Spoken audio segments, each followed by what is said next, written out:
Mettre l'art au service de la santé et plus précisément améliorer le bien-être des personnes autistes par la danse rythme-thérapie. Comment cela est-il possible? Nous allons le voir dans ce numéro d'Hebdo Santé sur Médian. Merci et bienvenue. Avec moi sur ce plateau, Monsieur Ndri Mathieu Kouadio, bonjour. Bonjour. Alors vous êtes professeur de danse et thérapie et ambassadeur de Slow Care Afrique de l'Ouest Côte d'Ivoire. Alors c'est vraiment un immense plaisir de vous recevoir sur le plateau d'Hebdo Santé. Merci et bienvenue. Merci. Deuxième invitée, une femme que je retrouve avec beaucoup de plaisir également. Madame Sandrine Kanga, bonjour. Bonjour, monsieur. Alors, vous êtes la vice-présidente de l'association Parents au cœur bleu et mère d'un enfant autiste. Et on l'a déjà donc dit sur ce plateau ici, Parents au cœur bleu, parce que le bleu symbolise donc la lutte contre l'autisme, c'est bien ça? C'est la couleur de l'autisme, dédiée à l'autisme. Tout à fait. Parce qu'on a remarqué que la couleur bleue les calme, les apaise, tout ça. D'accord. Mais malheureusement, vous êtes en blanc et monsieur Ndri Mathieu, il est en bleu. C'est plus à cause du logo de l'association que j'ai choisi ce t-shirt-là. Et puis bon, voilà pour sensibiliser aussi. Hein. Formidable. Autisme, mois de sensibilisation. Voilà, nous sommes donc en plein dans le mois d'avril, avril bleu. Oui. En tout cas, merci donc à tous les deux d'avoir accepté de participer à cette émission et surtout nous dire comment est-ce que la thérapie peut donc participer à la santé, je dirais mieux, au bien-être donc des personnes souffrant de l'autisme. Alors, déjà pour commencer, c'est quoi la thérapie? Quelle définition on peut donner donc à cette discipline, monsieur Ndri Mathieu? La thérapie est une science et qui utilise l'expression artistique au service des personnes en situation de prise en charge ou de handicap. Ah bon? Et donc, à l'intérieur, nous allons les aider, nous allons les accompagner.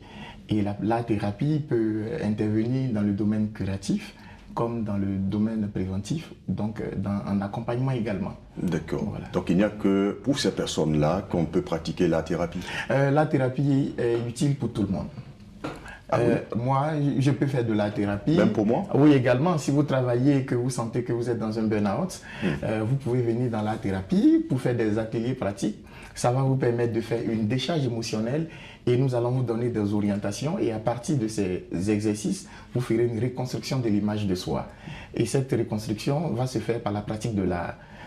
D'accord. Voilà. Alors, que renferme donc la thérapie? Et donc, qu'est-ce qu'on retrouve là-dedans? Et ça va se faire par la pratique de l'art. Donc, on peut utiliser la musique, la danse, la peinture, la photographie, le cinéma, je veux dire toutes les pratiques artistiques, le théâtre, etc. Ah bon? Et pour mieux maîtriser cette activité, il faut faire des études en psychologie, il faut comprendre la psychopathologie, il faut avoir de l'empathie, il faut avoir de l'amour pour les autres et il faut être dans l'écoute de leurs besoins et dans l'accueil de leurs fragilités.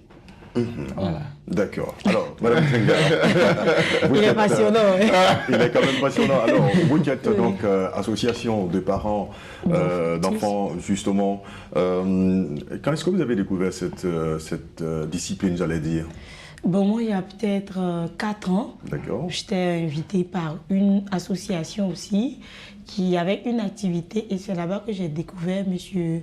Ndri Mathieu qui, bon, il avait fait une prestation qui avait vraiment captivé mon fils qui était agité à cet âge-là, mais qui était devenu tout calme. Il y avait aussi la musique, on le sentait transporté par la musique, tout ça. Et puis, j'ai vu qu'il essayait quand même de se concentrer sur ce qu'il ne faisait pas avant. Parce qu'avant, il était vraiment très, très agité. Il avait un problème vraiment de concentration. Donc, alors, dès l'instant, vous avez compris un peu, vous avez vu un peu combien c'était important ce que M. Ndri Mathieu faisait. était en train de faire. D'accord. Très, très important ce qu'il était en train de faire. Et puis, donc c'est ça. D'accord. Alors, vous avez parlé donc de la musique, du théâtre, photographie, danse, musique. Ah oui, d'accord. C'est toutes les musiques, c'est toutes les danses qu'on pratique?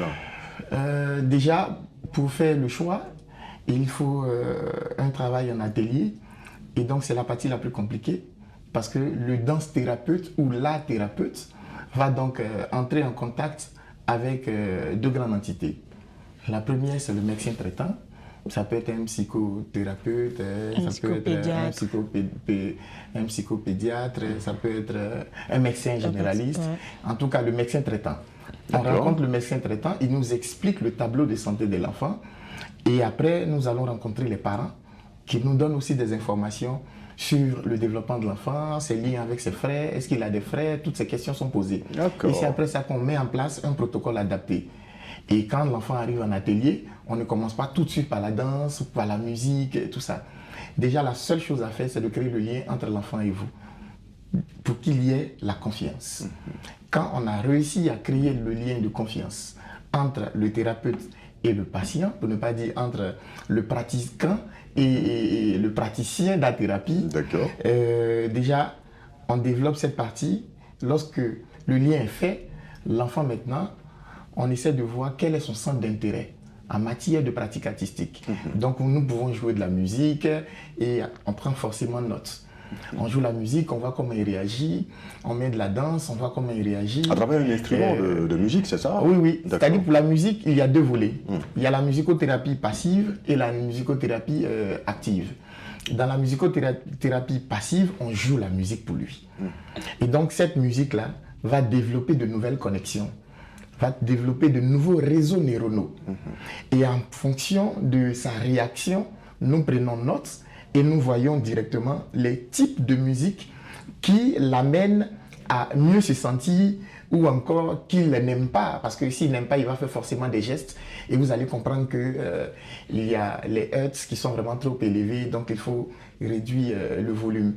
Après, il y a la musicothérapie active. Dans la musicothérapie active, c'est lui qui joue, c'est lui qui devient l'acteur. Ah bon? Et qu'est-ce qu'on fait? On peut essayer de lui donner un modèle et il essaie de faire ce qu'il peut. Nous ne sommes pas ici en art-thérapie dans une action de technique ou de reproduction d'un processus. Donc on ne reproduit pas forcément. On donne, s'il reproduit, tant mieux. S'il n'arrive pas à reproduire, on l'encourage dans sa création de mouvements et donc on met en place le cadre. On va l'encadrer, on va le guider pour qu'il crée sa propre musique. Quand la chose vient de soi, on est heureux parce qu'on a créé quelque chose. Et donc, on est dans une action qui est créée, on est dans la création. Et vous sentez qu'il y a et on sent que l'enfant, il se sent valorisé et il a envie de faire encore plus.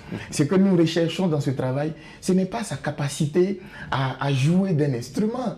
Non. Ou à bien jouer. Ou à bien jouer surtout. Ce n'est pas ce qu'on recherche. Mais comment cet instrument arrive à transformer ou arrive à donner vraiment un plus dans son développement. Wow. Et là, on met en place ce procédé. D'ailleurs, l'OMS dit qu'il y a thérapie, il y a art-thérapie, lorsqu'on travaille de façon harmonieuse en prenant en compte l'élément physique, l'élément psychique, l'élément social et même l'élément spirituel. Il dit spirituel quand on met en place tous ces éléments. Bien sûr. Parce que forcément, il y a des émotions qui sont dégagées, il y a toute cette force qui est dégagée, il y a des ondes. Et donc, si l'enfant commence à jouer d'un instrument, ce sont des muscles qui sont en activité. Bien sûr. C'est ça. Quand l'enfant joue, il écoute sa propre musique. Donc, il va la doser comme on le dit. S'il joue fort, il sent que ça le gêne, donc il va lui-même jouer la cadence. Il va trouver le bon rythme. Il va toucher le bon, il va toucher. En même temps, il y a une certaine émotion qui est développée quand on a réussi à créer sa propre musique. Et au fur et à mesure, on l'encadre. On l'encadre pour que l'enfant arrive à trouver son chemin. Si c'est au niveau de la danse, nous allons voir, parce qu'il y a plusieurs techniques dans la danse-thérapie. La danse-thérapie, c'est un grand monde également, puisque la danse-thérapie fait partie des éléments de l'art-thérapie, mais la danse-thérapie elle-même a plusieurs techniques. La danse-rythme-thérapie est une technique de danse-thérapie qui a été créée par Franz Scott-Billman, qui est à la base docteur en psychologie et qui est prof de danse. Et c'est avec elle que nous avons travaillé, c'est avec elle que j'ai fait la formation. Je veux dire, c'est avec l'université de la DRT de Paris que toute la formation a été faite. Et aujourd'hui, je suis invité en tant que co-formateur aux différentes formations d'art-thérapie par la danse rythme-thérapie. Et nous, on trouve que c'est la chose la plus intéressante parce que c'est une technique qui va utiliser le geste, le rythme et la voix. Et c'est très structurant. Bien sûr. Parce qu'à l'intérieur, l'enfant qui apprend à chanter, il va travailler déjà l'anatomie de la voix. Donc les muscles qui entrent en ligne de compte dans l'émission de la voix. Ces muscles, ces organes seront maintenant sollicités. Il y a au niveau de la mâchoire, il y a la langue. Donc il y a tout ce travail-là qui est fait pour permettre à l'enfant d'être équilibré.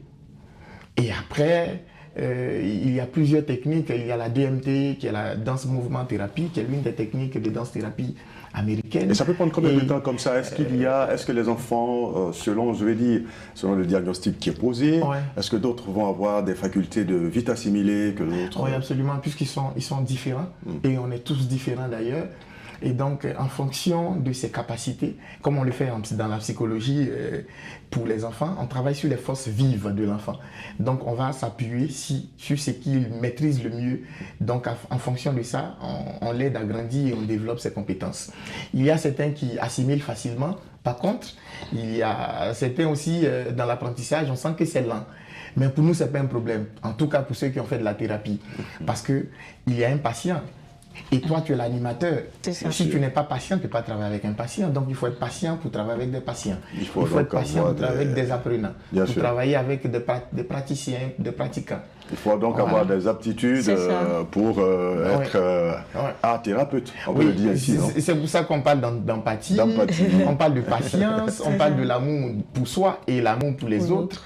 Si on n'a pas toutes ces choses, on ne peut pas les accueillir et on ne peut pas les aider à grandir. Madame Kanga, à l'occasion, vous avez été donc marquée par justement. Et est-ce que vous avez envoyé votre enfant? Mon enfant, bon, il a fait, dans tous les cas, il a fait beaucoup de choses parce que la prise en charge de l'enfant autiste prend beaucoup de choses rentrent en ligne de compte. Beaucoup d'éléments, voilà, merci. Rentrent en ligne de compte. Il y a l'art, il y a l'orthophonie, il y a, comment on appelle ça, les médicaments, bon, pas chez tous les enfants. Donc, c'est vraiment beaucoup de choses que l'enfant doit travailler. Mais avec l'art, on arrive à découvrir notre enfant et l'enfant aussi arrive à se découvrir. Absolument. Parce que souvent, on a tendance en tant que parents à surprotéger nos enfants et à ne pas les croire capables de faire certaines choses. Donc, avec la thérapie, on arrive à vraiment découvrir nos enfants, voir certains potentiels qu'ils ont. Et puis nous aussi, l'enfant aussi arrive aussi à se découvrir, à savoir que vraiment je peux faire ci, je peux faire ça. Donc il y a une certaine confiance en lui qui naît et qui fait que l'enfant devient un peu plus, je pense, un peu plus sociable. Il commence un peu plus à s'ouvrir, il commence à partager des intérêts avec les autres, par exemple, parce qu'avec la musique, quand il commence, on peut dire la danse, par exemple, il commence à faire un peu de danse. Quand il y a la musique, même si d'autres enfants sont en train de danser, il va se jeter dedans. Il va essayer de danser au début, après il va essayer de danser avec les autres, et ainsi de suite. Absolument. Parce que l'enfant autiste, le gros problème qu'on a avec lui, c'est la socialisation. C'est vraiment ça le gros problème. Donc quand l'enfant commence à socialiser, commence un peu à imiter. Et ça peut aboutir sur beaucoup d'évolution. Peut-être le langage, vraiment beaucoup de choses. Et ce qui est magnifique encore, comme elle le dit, au niveau de la socialisation, je ne vois pas l'activité qui est encore dynamique que la pratique de la danse ou encore la pratique de l'art de façon générale. Je prends déjà comme exemple l'une des danses traditionnelles ivoiriennes qui est le bolo. Bolo veut dire cercle, donc cercle ça veut dire qu'on est ensemble. Et dans le bolo, il y a celui qui guide et il y a celui qui doit se laisser guider.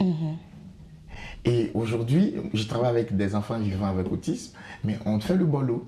Il y a un qui sait qu'il est... qui a dansé dans... Les crowmen. Ils disent qu'on les appelle les crowmen. Je dis, pardonnez. D'accord. Et donc, pour la pratique d'une telle activité, il y a un qui est devant. Il sait qu'il est le leader. Et donc, il doit mener les autres. Donc, il y a les menés et il y a celui qui mène le groupe. Bien sûr. Et il dirige le groupe, il fait des serpentins, il bouge comme ça. Il peut faire une forme sinusoïdale, il peut revenir, il peut faire un cercle, il revient, il ferme le cercle, il ouvre le cercle, après on coupe le cercle. On change de leader, il y a un autre qui sait qu'il a maintenant cette responsabilité et il doit guider les autres. Et donc, dans la pratique de la danse, surtout cette danse traditionnelle, ce que nous visons, ce que je vise, ce n'est pas que l'enfant sache danser le bolo. Mais comment par la pratique on arrive à l'aider, à l'emmener déjà. À l'emmener déjà dans une activité, surtout dans la vie sociale. Il y a quelqu'un qui guide et il y a des gens qui doivent se laisser guider. Bien sûr. Donc l'enfant commence à comprendre des réalités sociales par la pratique de l'art. Et il y a ce qu'on dit, on dit généralement que les enfants, ils font les mêmes gestes, ils sont dans les coins, ils font les mêmes gestes. Mais celui qui fait de la danse, il y a plusieurs couleurs de mouvements. Et il ne fait plus que ça. Voilà. Donc quand il fait ça, il sent le besoin de faire un autre geste. Il sent le besoin de ramener ce geste. Mais c'est un micro-mouvement. Et au fur et à mesure, il crée sa séquence gestuelle et il crée son enchaînement, il crée sa danse. Et donc pour lui, c'est ça la tendance. Pour lui, c'est ça sa poésie du corps. Et là, il est heureux parce qu'il a écrit une chorégraphie. Parce qu'il a réussi à créer quelque chose. Nous sommes là. On l'encourage dans son développement et il se sent vraiment utile aussi. Bien sûr. Voilà, donc à ce niveau. Et puis, il y a le problème de socialisation. La danse, il y a toujours quelqu'un qui met la musique. Même quand tu es seul sur scène, tu sens que tu n'es pas seul parce qu'il y a quelqu'un qui t'a maquillé, il y a quelqu'un qui t'a donné le costume, il y a quelqu'un qui donne la régie lumière, il y a quelqu'un qui fait la régie son et après il y a toujours ton coach qui est à côté. Donc on est toujours en lien avec les autres. Et les enfants vivant avec autisme, lorsqu'ils sont sur scène, ils savent qu'autour d'eux, il y a plusieurs personnes et il y a déjà cette socialisation qui s'installe. Danser seul déjà, ça leur permet de se soigner et de soigner cette société qui a un regard béant, qui a un autre visage qui les regarde comme des horreurs de la nature. Ils se sentent importants du monde. Alors que là, ils sont des étoiles. Des étoiles, voilà, ils se sentent considérés. Voilà, pour nous, on a dit, nous sommes tous différents dans nos familles. Même les jumeaux, ils n'ont pas les mêmes traits. Ils n'ont pas les mêmes traits dans la paume. Les jumeaux n'ont pas le même groupe sanguin. Les jumeaux n'ont pas les mêmes goûts. Même quand ils sont jumeaux, ils sont différents. On est tous différents. Si on met en place le vivre ensemble, c'est sûr qu'on sera plus fort. Alors, cela montre donc toute l'importance de cette art-thérapie. Alors, mais est-ce qu'aujourd'hui, vous avez le sentiment que les associations telles Parents au cœur bleu vous sollicitent? Les associations qui nous sollicitent, il n'y a pas assez d'associations. Non, vous avez déjà sollicité. Mais vous n'étiez pas disponible. l'association des parents bleu, j'ai déjà travaillé. Non, j'ai déjà parlé avec l'association. On a fait des travaux au jardin de botanique. Voilà. Après, quand je suis allé pour animer des ateliers, je suis allé ailleurs là. J'ai fait venir un assistant qui a travaillé. Mais à part cet assistant, il n'y a personne. Je veux dire que vous n'êtes pas nombreux. Non, nous ne sommes pas nombreux. Parce que déjà aussi en Côte d'Ivoire, les artistes pensent technique, pensent briller sur scène. Mais ils ne trouvent pas un autre volet à côté pour dire oui, celui qui m'applaudit aujourd'hui parce que je suis le meilleur chanteur, je suis le meilleur danseur ou le meilleur céramiste ou plasticien. Mais quand cette personne qui m'a applaudi hier a un problème aujourd'hui, qu'est-ce que mon métier là est capable de faire? De lui apporter. Et quand on se pose toutes ces questions, on dit ah ouais, il faut trouver maintenant le bien fondé de la pratique de son métier. Il faut penser à l'art-thérapie qui va au-delà de la technique de la danse, qui va maintenant vers le bien-être, qui va vers la santé. Justement, j'allais reformuler ma question pour dire, est-ce qu'aujourd'hui, vous avez le sentiment que les gouvernements veulent utiliser la thérapie également pour booster la prise en charge de ces enfants-là? Ils doivent l'utiliser dans la prise en charge. Malheureusement, comme on l'a dit, nous ne sommes pas nombreux. Et aussi, nous sommes sur cette chaîne de télé. Je pense que c'est aussi une possibilité de dire aux gens... De pouvoir faire ce plaidoyer, de pouvoir lancer l'appel. De lancer l'appel pour qu'ils viennent, pour qu'ils appellent les art thérapeutes et qu'on vienne les aider et qu'on vienne participer à la prise en charge. Il y a la thérapie qui participe au processus de prise en charge. Il y a la thérapie qui vient pour la guérison, il y a la thérapie. Et puis aujourd'hui, partout dans le monde, surtout dans les pays développés, il y a les INM, l'intervention non médicamenteuse. Et cette intervention-là doit quand même être une priorité pour nous. Puisque nous, d'abord, à la base, l'art est culturel avant d'être une pratique artistique. Elle est d'abord identitaire, culturelle. Donc, il y a l'art-thérapie traditionnelle. Déjà, qu'est-ce que nos parents faisaient pour soigner? On dansait. Ouais, On faisait des dessins. On chantait. Au clair de lune, Au oui, clair de lune. il y avait des Et danses. tout ça, c'était de la thérapie. C'était de la thérapie, oui. Mais aujourd'hui, on effectivement. est focalisé que... même les comiens. Oui, ça, c'est de la danse-thérapie traditionnelle. Même les comiens. Oui, hein, justement, toute la gestuelle. Oui, c'est vrai, c'est vrai. La gestuelle, la Ça distance, peut également c'est contribuer à la santé. Il y a des ondes qui sont dégagées, Ouais. il y a la musique qui est dégagée, Ouais, il c'est y a vrai. les instruments qui dégagent aussi des ondes. Et tout ça, ça permet de purifier la personne qui assiste et la personne qui pratique. Bien sûr. Et donc, pour nous, c'est de revenir aux fondamentaux, Bien sûr. de s'appuyer sur notre identité culturelle, sur notre pratique artistique ancestrale, pour pouvoir revoir le processus de santé.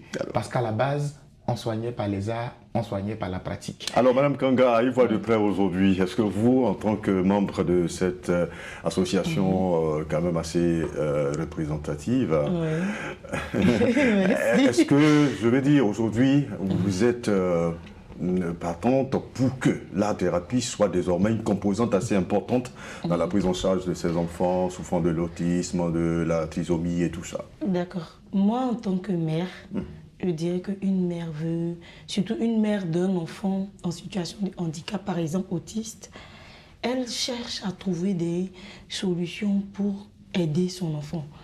Donc, quand on lui propose une alternative, une solution, elle veut carrément essayer. Maintenant, quand on nous dit aussi que l'art-thérapie a des, comment on appelle ça, a des répercussions positives sur nos enfants, mais on est prêt à s'engager parce que en pratiquant l'art-thérapie, mon enfant ne risque rien qu'en prenant des médicaments. Mais qu'est-ce qui vous bloque depuis, d'accord, vous avez touché un point assez important, mais qu'est-ce qui vous bloque depuis 4 ans quand même que vous avez Non, découvert je dis, cette... c'est pas on a déjà fait des activités même Avec monsieur Ndri Mathieu, d'accord. Ndri Mathieu, mais je veux dire que la prise en charge de l'enfant autiste est tellement coûteuse que franchement, on est obligé de prioriser certains, comment on appelle ça, certains soins à d'autres. C'est ce qui fait que on ne peut pas vraiment se tourner. Mais monsieur Ndri Et Mathieu c'est pas l'a ça dit, seulement. monsieur Ndri Mathieu l'a Il dit est le avec, seul. avec la thérapie, Non, monsieur Ndri justement, Mathieu on va... est le seul. Voilà, monsieur Ndri Mathieu, on va C'est terminer ça. justement Donc par on n'a ça. pas fini. Monsieur Ndri Mathieu est le seul. Comment est-ce qu'on doit... Comment c'est dit, monsieur Ndri Mathieu est le seul. Oui. Bon, dans mon association, on est près de 200 personnes. Wow. Comment monsieur Ndri Mathieu seul Peut satisfaire, oui. peut satisfaire, par exemple, 200, une seule association. Donc, imaginez le reste des... Il y a aussi ça. D'accord. Sinon, je suis vraiment partante pour la thérapie parce que déjà, je suis partie à une seule représentation qu'il faisait et j'ai vu déjà que ça a intéressé mon enfant. J'ai vu comment ça l'a calmé, ça l'a apaisé pour un enfant qui courait dans tous les sens. Et puis, il a commencé à avoir une certaine danse où il s'est arrêté pour regarder et il a commencé à reproduire, ce qu'il ne faisait jamais. Donc, déjà, ça, moi, ça me donne beaucoup d'espoir et c'est ce qui a fait qu'on a travaillé aussi avec lui. Monsieur Ndri Mathieu, Mais- vous n'êtes pas nombreux. Je dirais ça. même que là, vous êtes le seul en Côte d'Ivoire. Moi, c'est le seul que je connaisse. Est-ce qu'en Afrique, il y a d'autres art thérapeutes dans d'autres pays que vous connaissez? J'ai des amis qui ont fait la formation, mais qui sont restés en Europe. Parce que là-bas, ça paye bien, parce que là-bas, on peut vivre de son art. Il y a ça aussi. Mais ceux avec qui j'ai travaillé, on a fait la formation en tant que danse-rythme thérapeute, ils sont restés. Wow. Ils sont restés ici. Je suis le seul en Côte d'Ivoire. Et nous sommes en train de, avec l'association européenne, nous sommes en train de penser à mettre en place le siège de la danse-rythme-thérapie en Afrique subsaharienne. Donc ça sera en Côte d'Ivoire. D'accord. Pour pouvoir former d'autres arts thérapeutes, même s'ils ne vont pas en Europe, que je suis là, et je suis quand même l'ambassadeur. La formation ne prend pas assez de temps, ça coûte pas trop cher? La formation, ça coûte pas trop cher, ça coûte pas cher. Et puis ça prend, je veux dire qu'avec 2 années de formation sérieuse, les choses peuvent se faire parce que je l'ai dit, il y a de la psychologie, il y a la psychopathologie, il faut connaître déjà le handicap, ses causes, tout ça. Et puis il faut comprendre un peu le développement de la pratique artistique en question. Maintenant, quand on a tout ça, on sait comment faire l'application thérapeutique. Puisqu'il faut mettre en place un protocole adapté. Donc, ça prend en compte vraiment beaucoup de choses. Ce n'est pas que le fait de savoir danser, de savoir dessiner ou de savoir faire de la musique. Et là, nous sommes en train de nous battre. On a décidé de mettre en place une école, une formation. Et à partir du mois de juin, les formations vont commencer. D'accord. Voilà. Et sinon, on avait déjà et vous sentez qu'il y a des personnes qui sont intéressées par la discipline? Oui, il y a des personnes qui sont intéressées, mais qui ne comprennent pas encore. Oui. Donc là, il faut faire beaucoup de sensibilisation. Et il y a l'Institut national supérieur des arts qui, il y a 3 ans, avait décidé de mettre en place une école de formation en art-thérapie. Et ça se faisait avec le professeur Goran Modeste-Amand et moi-même. Et puis, après, on ne sait pas ce qui s'est passé. C'est des problèmes de l'administration. L'école n'a pas vu jour. Et voilà. Nous sommes là, il y a des étudiants qui sont des musiciens, qui veulent apprendre la musicothérapie. Ils peuvent travailler dans des centres sociaux, dans des orphelinats, dans des hôpitaux, dans des centres de rééducation. Il y a de la matière, il y a du travail. Il faut qu'on essaie de quitter la scène pour transposer cette scène dans d'autres secteurs. Bien sûr. Malheureusement, je pense que les gens ne comprennent toujours pas, mais nous allons toujours continuer la sensibilisation pour que la majeure partie des personnes, des artistes qui ont un peu d'empathie, qui ont un peu d'amour pour les autres, qui sentent le besoin de partager leur sensibilité et d'accompagner des personnes en situation de handicap. Et nous croyons avec vous, bien sûr. En tout cas, merci à vous, M. Ndri Mathieu. Merci beaucoup. Kwadio, je rappelle que vous êtes professeur de danse-thérapie et ambassadeur Sloker, Afrique de l'Ouest, Côte d'Ivoire. Et à vous, Mme Kanga Sandrine, vous êtes la vice-présidente de l'association Parents au Cœur Bleu. Vraiment, merci infiniment. Merci à vous. On dit merci aux autres parents. Je salue ma présidente, Nicodial Magoui. Oui, Voilà. la grande lavante. Justement. Allez, merci également à l'équipe de réalisation et surtout à vous qui avez suivi ce numéro d'Hebdo Santé sur Média. J'aurai plaisir à vous retrouver très prochainement pour un autre numéro.